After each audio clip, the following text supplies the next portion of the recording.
Basi ujambo mpenzi mtazamaji, karibu kwenye Youth Talk Show, kipindi ambacho kinaangazia masuala ya vijana katika jamii, mambo ambayo vijana wanapitia, na mijadala yetu ni kuhusu masuala ya vijana kwa wingi. Tumekuwa tukijadili mambo mengi. Wiki iliyopita tumekuwa tukiangazia jinsi vijana wanajihusisha, ama the opportunities, nafasi ambazo vijana wanafaa kuwa wanapata, na tumekuwa tukiangazia masuala haya kwa urefu. Muda haukuweza kutusaidia, lakini hivi sasa tunaendelea na kipindi chetu ambapo tunakukaribisha wewe mpenzi mtazamaji kwenye Biblia Husema TV wakati ambapo tunaendelea na masuala ya vijana. Ni mimi msimulizi wako TJ nikikukaribisha na kusema karibu sana, nikishukuru pia wote ambao wamekuwa wakifuatilia kipindi hiki kutoka sehemu mbalimbali, kutoka counties zote hapa nchini Kenya, kupitia kwenye tovuti yetu ya www.bibliahusema.broadcasting.org, Twitter page ya Bi Husema na pia Facebook page ya Biblia Husema. Asanteni sana kwa kufuata, na vijana wote na mafans wote tunasema asanteni sana. The youth opportunities, na niko na kikundi chetu hapa, bado tunaendelea kutoka wiki iliyopita, na tungependa sana kujua ni mambo gani ambayo tuliwacha last week ili tuendelee kujifunza. Wacha kwanza niweze kuwatambulisha in case haukukuwa last week. Wacha nianze na mwenzangu karibu hapa. Karibu sana. Nashukuru sana. Kwa majina ni George Muga.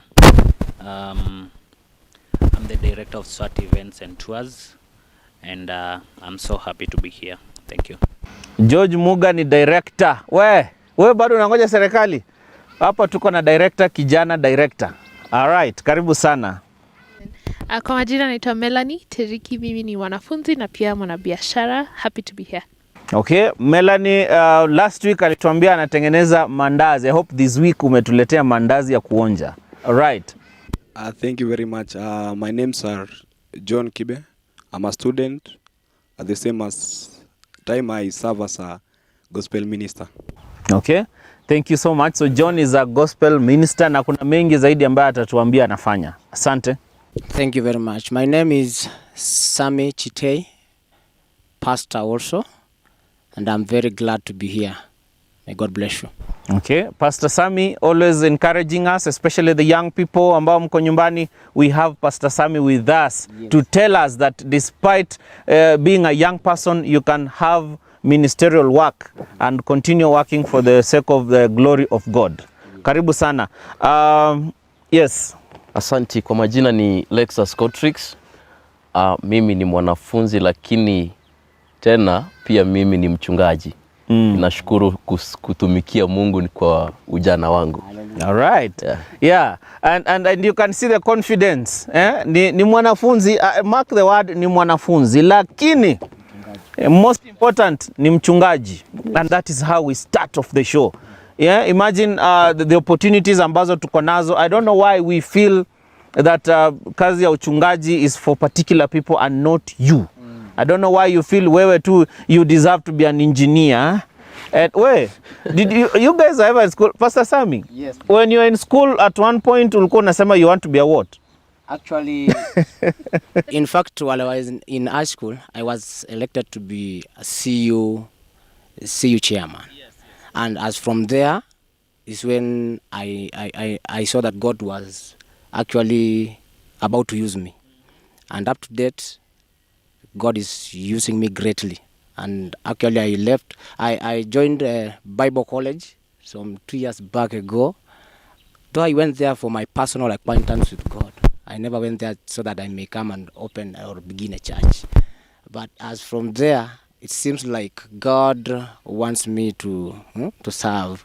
He wants me to serve. That's why I'm very actually courageous by saying that I'm pastor. Oh yes, at this age.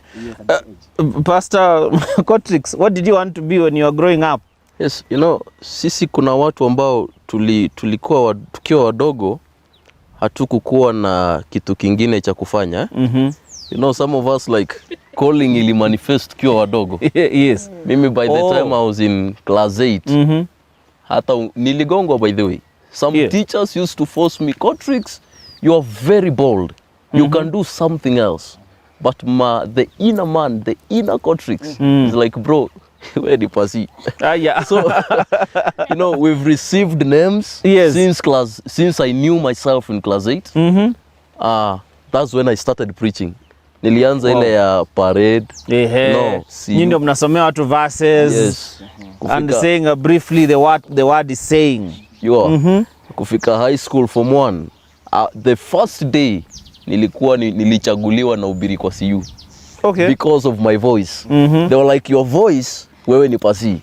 Where? You know, after there form 2, I was the something like prayer coordinator. At the level of form 3, I was leading the whole school. Wow. And funny enough, before we go far, the school that I joined, the teachers hawakuwa wanattend hiyo CU unajua. But when I entered there, the fire came.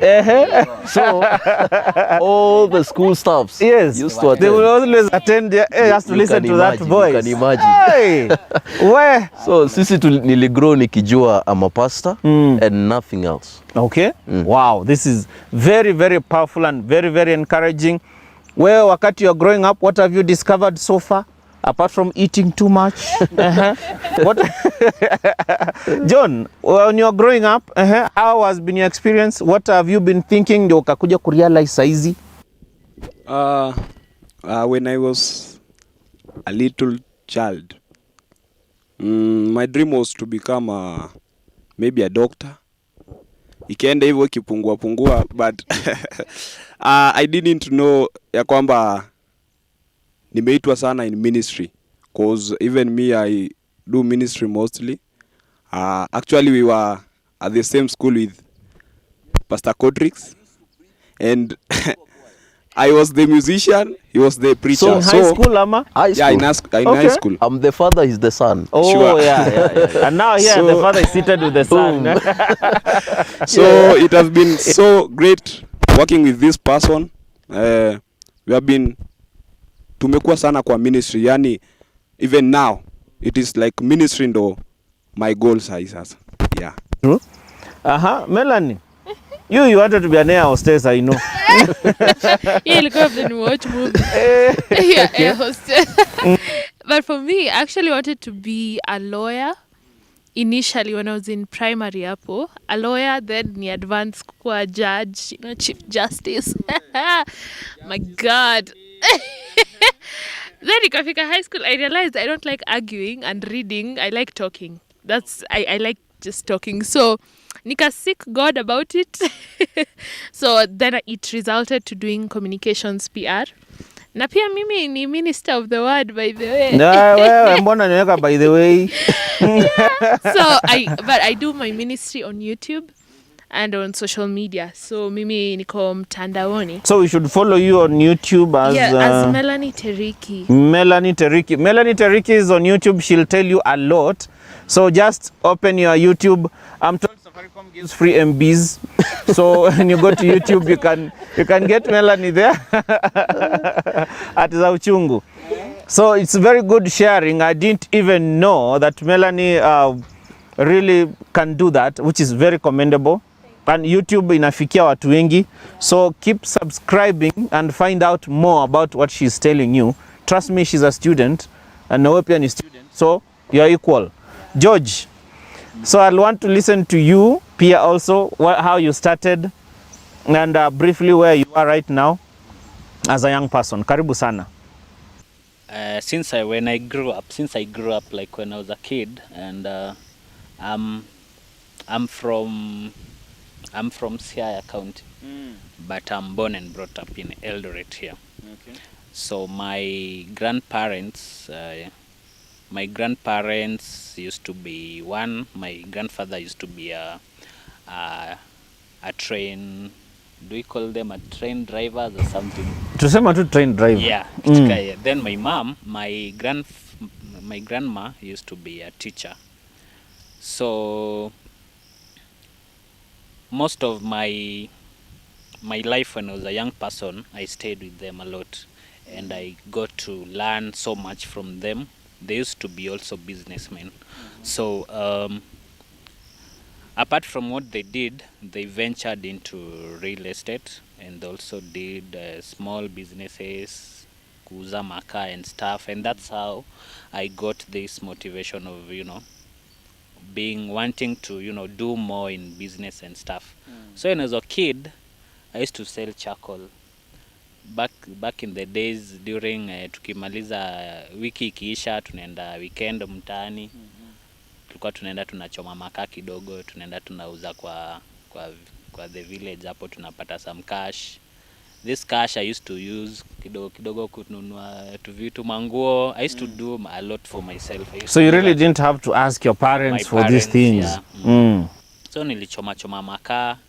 Nikaona tena my grandparents and my parents walikuwa napenda sana kufuga kuku. Pia nikaona tena hiyo mambo ya kufuga kuku pay something, it's ni kitu inaleta pesa. So sometimes niko nawasaidia. I think that's where the passion came ya to want to do something for yourself. Si kutegemea tu watu, si kutegemea your parents, your guardians and stuff. And to want to do your stuff. So pole niligrow hivyo with that without mindset ile ya kujiweza kujitafutia. I used to go to church upper cathedral. Catholic cathedral. So back in the days tukua hiyo pesa nilikuwa napata kidogo, I used to go and buy some ice cream and some sweets. Hapo nje wasa wakitoka church nauza hapo kwa mlango. Really? Hapo nje. You see? But before then, let me just confess now that I'm here today. I used to see kuna baba alikuwa anauza hapo nje sweets na ice cream. So ile church mmetoka wengi pamoja, ile misa imeisha, mnakuja kwa crowd hivi. So unajua saiza watu wamejaa hapo, wanataka kila mtu anataka kubai. So I used to be a small tiny little boy. Nateremka chini hivi navuruta ka sweet kamoja. Hizi ni ile uizilianza na mayai. Sasa ulikuwa unapewa peni. Back in then tulikuwa tunatumia peni kutoa sadaka, you see? Tunatumia peni kutoa sadaka. Sasa ukipewa like peni 2 unabakisha moja ya kununua ka sweet hapo nje. So all I'm trying to say is my life imekuwa ikicirculate kwa kufanya biashara, yani kujitegemea, unaona, na kuendelea kujiendeleza. Disclaimer, atusemi uanze wizi ndio uanze biashara. Hiyo ilikuwa life yake. That was my life, don't copy. So now you came in and so I came in, here you are. That's primary high school. Nikaanza kufanya biashara kidogo nikiwa kwa dormitory. Nilikuanga nakuja na makangumu na uzia mafans, unaona. Nikikuja ile siku ya kufungua shule, mimi ukiona box yangu, part of it like half of it ni makangumu zimejaa. Na najua nikienda kuza shule nilikuwa ni buy 5 bob mtaani, but nikienda kuza shule na uzia mshe 10 bob. Which school is this? That is Jomo Kenyatta High School in Nakuru. In Nakuru, hiyo njia ya kwenda Subukia. So half of the box ni mandazi zimejaa, kangumu. Unaona? So Teacher ya where? So you did business even in school? In school, nikiwa kole, vile lilingia kole, I used to go to Nairobi na buy vitu za madem. So you've been doing this business up to today now? Up to today, I changed. You changed? Nilibadilisha into events now? Into events. Okay. So after college, kazi ikakuwa ngumu kidogo kupatikana, then nikarudi bado kuuza hizo vitu, nguo kidogo mtaani nini until nikapata kazi. Wakati so ukapata kazi baadaye. So you've been doing your business all this while mpaka vile ulipata kazi yako. Yeah. All right. So what you're trying to encourage Melanie here is that okay, she's on the right track. Already ashaanza biashara yake. But there's one of us watching. Wewe hujafanya business yoyote tangu nursery mpaka saizi college. Watu ndio they are busy doing things up to where they are and they are moving. You are seated bado tu na watch movie. So before I come to you now to tell us what you are doing currently and how you can encourage the young people, maybe Melanie, you can briefly tell us what you left last week. Kuna kitu ulikuwa unataka kuniambia na sijui nini na ikapotea. Okay, I think basically it was the point of age, yeah? For many people, ukiniona hivi, hey, trust me, mimi sikai miaka yangu at this point, and I believe my mind is not as young as I am. Oh, okay, what are you trying to say? So I'm trying to say, usikuwe limited na age. There is so much you can do with your hands at whatever age, you know, and wherever you are. Basically, there's really so much you can do. Usijishikilie. Trust me, the more unajishikilia, the less opportunities we have. You know, we talked about opportunities last week. Like, opportunities ziko, by the way. They're always So ziko. As long as you're the child of God, trust me. Industry inadhako imejaa, but there's always space for you, yeah? So usijishikilie ukijiambia, because one of the things nimeface at like this period of starting business yangu nini most is the lack of confidence, yeah? Will people even believe in me?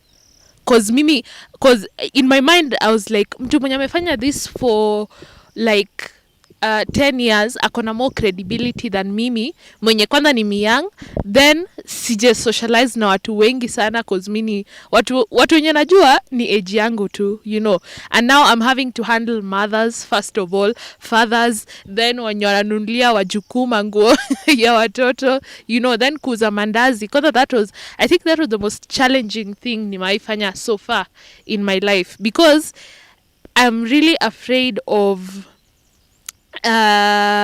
failing, you know, and that's also another thing, being afraid of failure, because nilenye kama mtu ataki mandazi wa una feel I'm a failure nini, but in real labda mtu ana pesa, you know, and it's more about them than it is about you, you know. So at the end of the day, one thing I learned from John Maxwell, one thing he said is success and failure go together. So while you're succeeding, you will fail at some point. And so failure leads to your success. So don't be afraid of failing, and then do not limit yourself because of your age. Trust me, you can do a lot of things right now. Wow. Okay. That is a nice one. So, John, are you thinking the same as you proceed? Melanie has just said age is no limitation. Is that also in your mind? According to my perspective, I agree with her, cause it does not matter the age that you are in. If you are purpose to do something, for sure you'll do it. So, for example, for me, maybe I wanted to start. I like music very much, so I wanted to become more skilled on things concerning music. So yeah, I'm singing. At the same time, I'm still learning many things about music, because music is not just singing. There is something else apart from just singing. So when I reached from, I think, class 7, that is when I discovered that I can sing. So I didn't look back and say I cannot start singing because maybe I'm too small, maybe my age is still small. But I motivated myself, and by the advice that was given by many people, because I highly look on people, and people who have prospered in their life, I take advice from them. So they motivate me to do something. So up to now, pali nimefika sahi is because of the advice ambayo nilipewa, na so far pali nimefika kwa music, I can say it is the advice of people ambaye walikuwa wanani encourage, as well as God, kwa sababu God is the creator of everything. So you are stuck in what God says and the advice. And you know, people wanaweza kupea advice either mbaya au mzuri, because if George can tell me let's go to Rusinga Islands for a weekend, and someone says tupande huko kwa milima tuvute bangi, you have the wewe mwenyewe unaweza chagua ni wapi. So it is you to choose on which advice. There are people that can give you a bad advice and the others will give you a positive advice. You can easily be told right now, John, you marry. Yeah, Melanie can be told get married now. So it will depend with your with what you will agree as yourself. So if you agree to take the negative impact, the negative advice, it will cost you. And if you agree to take a positive advice, there is a way that it will impact your life. That's true. Yeah. Thank you so much. Pastor Sammy, yes, a lot of issues. Let me now get back to the church. You can see the way the church has impacted John. Imemsaidia a lot to discover. And he has even discovered he can sing. No, he has not sung for us, but it's okay. He can sing. Only to realize Melanie, of all people, decided, wow, she can even go on YouTube. Who knew that Melanie would preach to other young people last week when you were here? And here she is preaching. I don't know, mmejaribu kuamsha talent among the young people, especially through the church? Yes, of course. Kanisani pale tuko na mambo mengi ambayo inafaa ifanyike ama vijana wanafanya. So for instance, tuko na vikundi kulingana na age, as in from 6 years. Let me say so because it's something that has been happening. So 6 years to 10 years tuko tunawapatia kikundi chao ya kufanya mambo ambayo itakuwa inawa keep busy for them, ili wasiweze kujikuta pabaya. Then as from 15 years to probably 30, hapo hivyo pia tunakuanga na kikundi pale, tunawa raise. In fact, mimi I'm the youth pastor. So I used to guide them. So kuna wakati tunakutananga pale na tunaanza kukuwa na kama uimbaji. Like now uimbaji, tuko na choir, kuna dance, especially youths wanapendanga dance. Sasa instead ya kwenda kucheza odi dance na kula nje, so afadhali wakuja wacheze na kwa madhabahu ya Mungu, wacheze ile wimbo ya Mungu mzuri kuliko waende odi dance kule, unaona.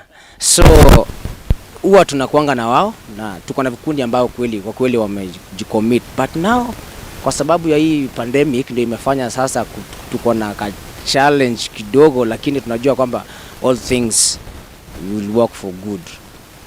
Mambo itafanyika tu vizuri kwa sababu God has got a purpose in that. All right, Pastor Cotrix. Yes. I'm sure you've had all these issues. Yeah. These young people, I don't know. Do these young people go to church kwanza? Because I see there's a lot good things in church.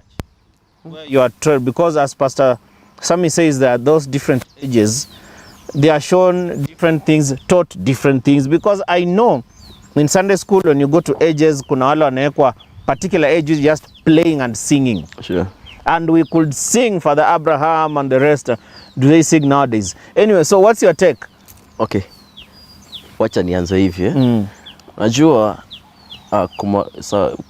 kwenda kanisa imanishi people go to church with different agendas. Yes. Kwanza sisi vijana tuko na tabu kubwa sana. I love what one pastor told me. We might be in the same book but in different pages. You know. So mmebeba Bible, mmebeba notebook, mmeenda church, but kuna guy fulani yako tu church. Ameenda kwa sababu ya dem. So young people are coming to church. True. Young people are coming but with their agendas. But I thank God because the same spirit that brought them in church is the same spirit that is changing them. You know, the Holy Ghost. We thank God for that.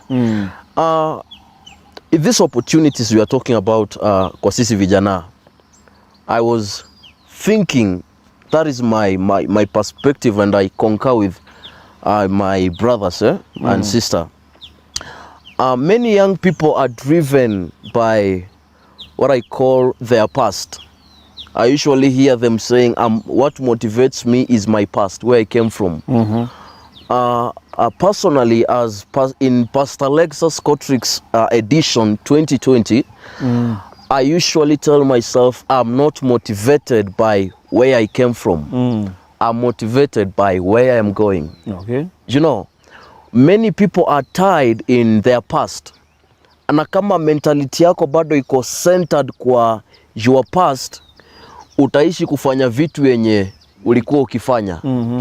But when you are driven with your future, you will try to do the things that it takes to reach to your destiny. That's why I usually tell my young people, don't be driven by what you used to do. Have a purpose. Let your purpose drive you. You know, ukipata kwa in this season, vijana wengi wako idle, and I can tell you by how I usually see them. Kijana mtu mwenye ako na vision, ako na goal, ako na hatima, ataamka asubuhi amevutwa kazi, lakini bado ataamka ataenda kutafuta kazi. That person anafanya kitu yenye itafanyika paka afike mahali ambapo anaenda. You want to have a good family. A good family is not centered on love alone. Yeah. Are we together? A good family is not centered in atimaze a father is caring, kuwa na pesa. Bro, have money. Kaa maisha mazuri. Your family will love you.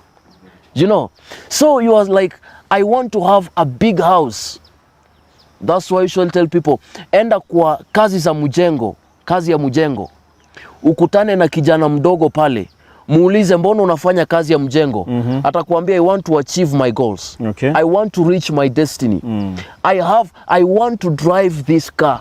Recently I was doing a research on the most expensive stuff in the world, and I told God, if they can own it, I can also own it. You know, have something that drives you. Let your purpose fuel you. Let me address our young people outside there watching us. When you have no vision, when you have no goal, your life will head anywhere. As they usually tell, bendera hufuata upepo. Na upepo mahali popote ambapo itaelekeza bendera, huko ndio bendera itaenda. So my brothers and sisters outside there, have a purpose. What were you born to do? What were you raised in this world to do? I know wewe haukuzaliwa kusettle kwa vits peke yake. There are big cars more than vits. I'm not saying vits is bad, but have a big picture. Which house do you want to live in? Which car do you want to drive? See yourself 30 years to come. Unataka ukwe wapi? You know, such things are the ones that even drive me personally. You understand? So have a purpose, have a vision, and have a passion for success. And I know God will open your ways. Amen. Wow. Sawa sawa. Yeah, there's power. So I just want to quickly ask George. So George, what you are doing currently na vijana, you realize, you know, the program usually takes 30 minutes and I'm told we are almost finishing. So the young people, so whatever you are doing in relation to the young people, the opportunities they have, or they are not going for these opportunities. Vijana wengi wako tu nyumbani, they are idle. What can you encourage them? I do events, I do team building for corporates, for youth groups, for any other group. So after doing hizi business zote ukafikia hapo, where do you learn these things? Unajifunza wapi?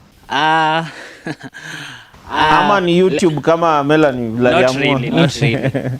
Okay, before I came, I got into whatever I'm doing right now. I got to get motivation from other people. Other people who have done whatever I'm doing right now. I went to them, I learned from them. I gave out my time wholeheartedly. Like even sometimes I could do free gigs, free jobs just to get the training, you see. Yeah. So apart from events, I do tours and travel. I organize trips for people, for groups. I do cook, like you had said earlier. I cook. If you have a ka event hivi, ka harusi, ka koito, any other event, a baby shower or anything, I do cook for, yeah. So my word to the youth, my encouragement to the youth is that just don't wait for, don't wait at home for an opportunity to come to your hands. Look for it. Start from somewhere, just like Melanie has started, selling mandazi, cooking mandazi. Right now, Melanie Cafe. Right now we're living in a world whereby everything has to make everything, kila kitu iko.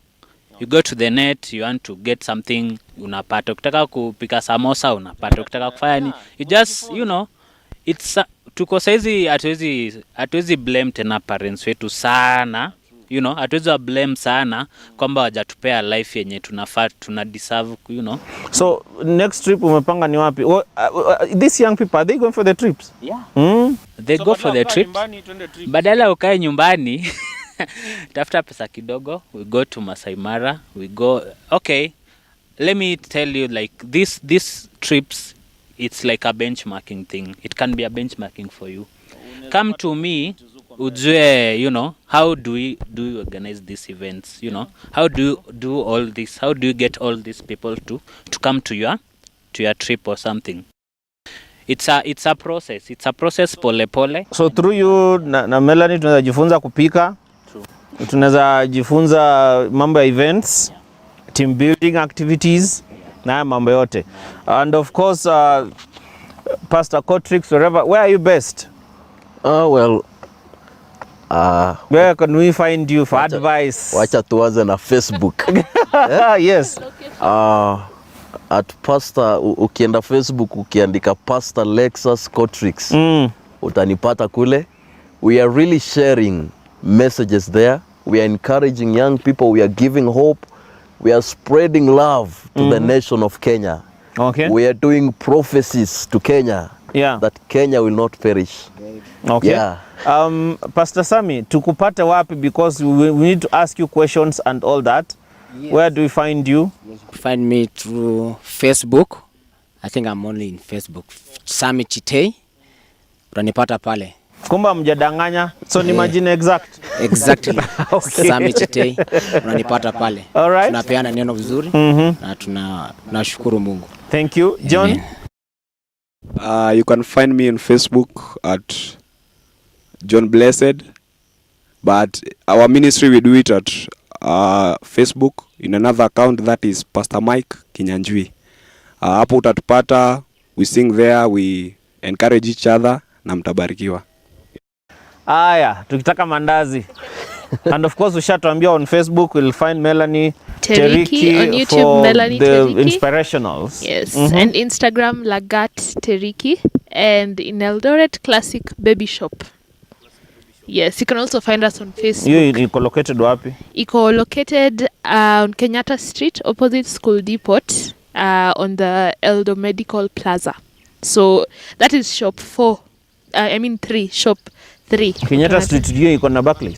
Enye iko na fruits. Kuna street inaingia yenye iko na inaitwa Unique Grocery. Opposite School Depot. Sawa. Yeah, you figure it out. Okay, so George, tunataka kwenda events. We want to come and eat your food. Tukupate wapi? You get me on Facebook, George Muga. On Facebook page, it's SWAT Events Kenya. On Instagram, SWAT Events and Tours. Twitter, SWAT Events Kenya. And my number 0701 82 60 67.